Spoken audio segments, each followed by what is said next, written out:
गं गणपतये नमः। Good morning all of you. आप सबका स्वागत है मेरे चैनल लर्न साइंस में। आज हम रेगुलेटिंग एक्ट के बारे में चर्चा करेंगे। Regulating act British East India company के कार्यों को अंकुश लगाने के लिए एक एक्ट का निर्माण किया गया जिसे हम रेगुलेटिंग एक्ट कहते हैं। उस रेगुलेटिंग एक्ट के बारे में आज हम चर्चा करेंगे। आप यह वीडियो पूरा देखिए, लाइक, सब्सक्राइब और कमेंट करना ना भूलें। ईस्ट इंडिया कंपनी क्योंकि एक स्वतंत्र व्यापारिक संस्था थी, ईस्ट इंडिया कंपनी यहाँ व्यापार करने के लिए आई थी, इसलिए वह यहाँ व्यापार के साथ ही साथ उसने यहाँ प्रशासनिक सत्ता भी उसने संभाल ली थी। अर्थात अब ईस्ट इंडिया कंपनी एक व्यापारिक कंपनी ना होकर अब वह एक प्रशासनिक कंपनी बन गई थी। कंपनी के कार्यों का निर्धारण एक संचालन समिति करती थी।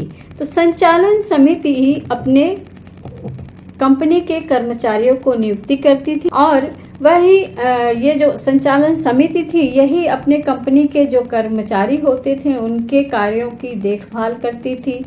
क्या दिशा निर्देश बनाना है, यह सारे कार्यों का निर्धारण यह समिति के ही द्वारा होता था। क्योंकि 1757 के बाद ईस्ट इंडिया कंपनी एक व्यापारिक कंपनी न रहकर वह एक अब प्रशासनिक कंपनी बन गई थी। इंग्लैंड की जो सरकार थी वह भी कंपनी के इन कार्यों से अनभिज्ञ नहीं थी। वह भी कंपनी के कार्यों को देख रही थी कि आखिर वे वहाँ कर क्या रहे हैं, यानी भारत में। बंगाल की लूट, बंगाल की कानून व्यवस्था, बंगाल में कंपनी के कर्मचारियों के द्वारा बंगाल की जनता पर किए गए अत्याचार, कंपनी के कर्मचारियों द्वारा जो अत्याचार बंगाल की जनता पर किया जाता था, इन सब कार्यों से इंग्लैंड की सरकार अनभिज्ञ नहीं थी।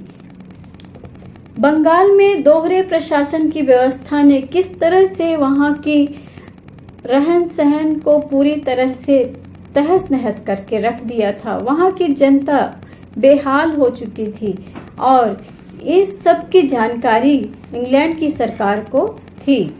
अपार धन संपदा एकत्रित करने के बाद भी कंपनी अभी भी वित्तीय संकट की स्थिति में थी। इन सब कारणों को देखकर इंग्लैंड की सरकार को ऐसा लगा कि जो British East India Company Bharat आई है उसके कार्यों में अब अंकुश लगाना जरूरी है। ईस्ट इंडिया कंपनी के कार्यों में अंकुश लगाने के लिए ब्रिटिश सांसद ने 1773 में एक एक्ट पारित किया जिसे हम रेगुलेटिंग एक्ट के नाम से जानते हैं। सन 1773 में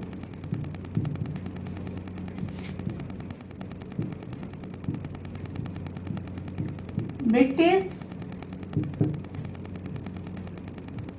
संसद द्वारा एक एक्ट पारित किया गया, वो भी ब्रिटिश ईस्ट इंडिया कंपनी के कार्यों में अंकुश लगाने के लिए। उस एक्ट को हम रेगुलेटिंग एक्ट के नाम से जानते हैं।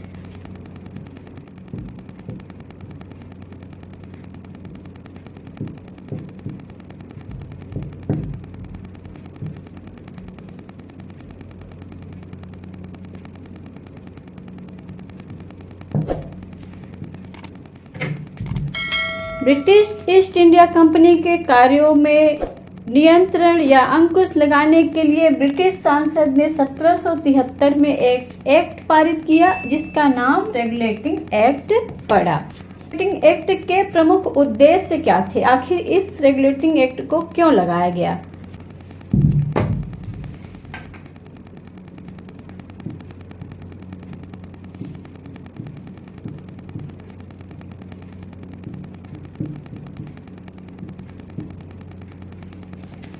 तो रेगुलेटिंग एक्ट लगाने के प्रमुख रूप से दो उद्देश्य थे। पहला, कंपनी के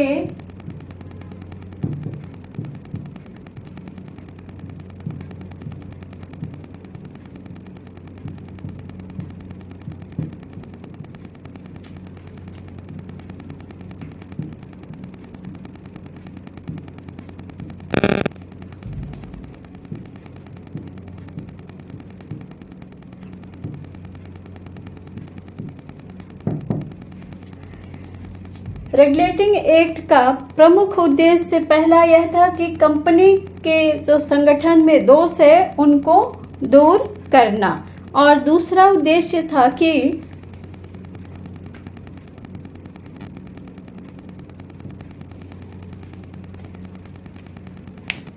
रेगुलेटिंग एक्ट के प्रमुख दो उद्देश्य थे। पहला उद्देश्य था कंपनी के संगठन के दोषों को दूर करना, यानी कंपनी के जो संगठन है उसमें जो भी दोष हो उनको दूर करें। दूसरा कि कंपनी के द्वारा जो भारत में शासन किया जाता था उसमें जो दोष था उस दोषों का निराकरण करना। तो ये प्रमुख उद्देश्य थे। इनके अलावा और भी कुछ छोटे छोटे उद्देश्य थे, जैसे क्योंकि कंपनी पहले एक व्यापारिक संस्था थी, अब फिर वह धीरे धीरे प्रशासनिक संस्था बन गई, तो उस का मूल जो चरित्र था वह तो केवल व्यापार करना था। तो अब अगर वह उसने व्यापारिक कार्य को छोड़कर प्रशासनिक की ओर कदम बढ़ाया है तो उसको अब मूल रूप से तो यह जानकारी नहीं है कि हमें प्रशासन कैसा करना चाहिए। तो इस वजह से कंपनी के कार्य में और अधिकार में बहुत बड़ा अंतर आ गया था। कंपनी को अब युद्ध और संधि के अलावा अब उत्तरदायित्व भी निभाने पड़ते थे, क्योंकि कंपनी के पास अब न्याय व्यवस्था और राजस्व के सभी कार्य कंपनी के ही पास में थे। ब्रिटिश शासन काल के समय भारतीय राजनीतिक व्यवस्था और यहाँ की प्रशासनिक व्यवस्था में बहुत ही ज्यादा गिरावट आई, क्योंकि कंपनी के कर्मचारी भ्रष्टाचारी थे। वे अपने स्वार्थों की पूर्ति में लगे हुए रहते थे। सब बातों पर ब्रिटिश सांसद ने विचार करने के बाद उनके कार्यों पर अंकुश लगाने के लिए सन 1773 में एक एक्ट पारित किया, जिसे हम रेगुलेटिंग एक्ट के नाम से जानते हैं। रेगुलेटिंग एक्ट सन 1773 में पारित किया गया और सन 1774 में इसको लागू किया गया।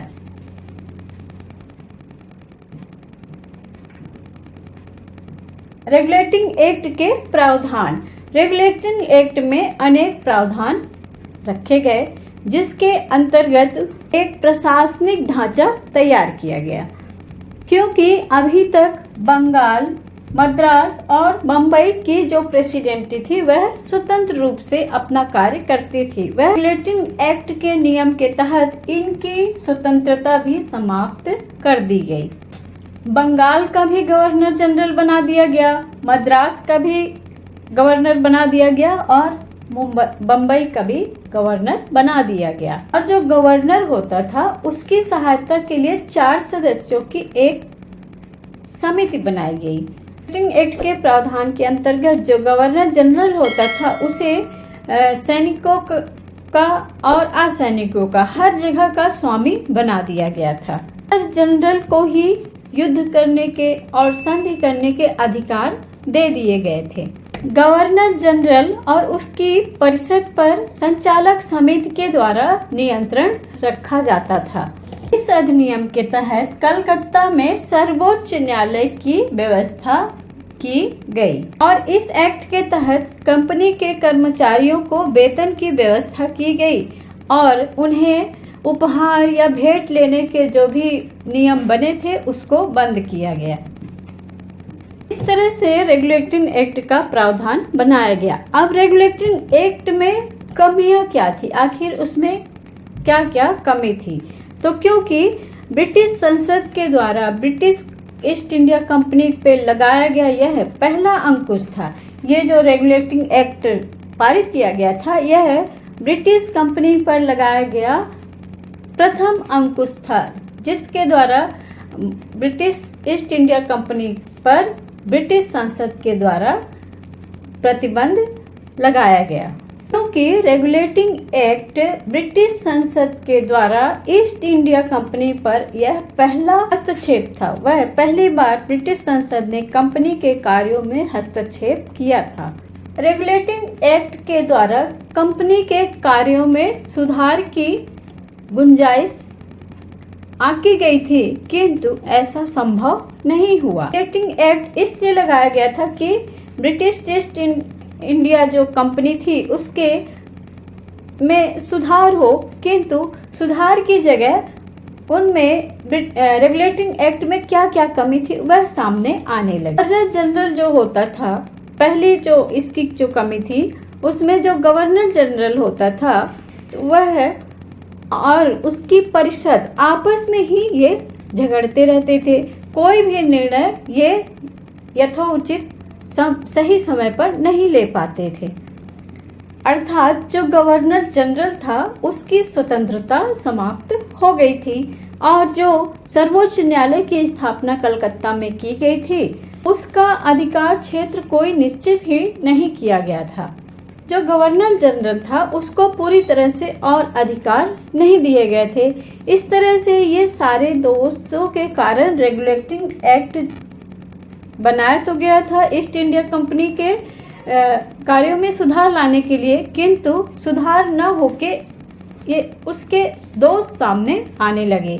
गवर्नर जनरल जो था और उसकी जो परिषद थी इनमें आपस में ही झगड़े होने लगे। इस तरह से रेगुलेटिंग एक्ट असफल हो गया। हमने अभी आपको रेगुलेटिंग एक्ट के बारे में जानकारी दी। आप इसको पूरा पढ़िए और मेरा यह वीडियो पूरा देखिए और लाइक, सब्सक्राइब, कमेंट करना ना भूलें। थैंक यू, धन्यवाद।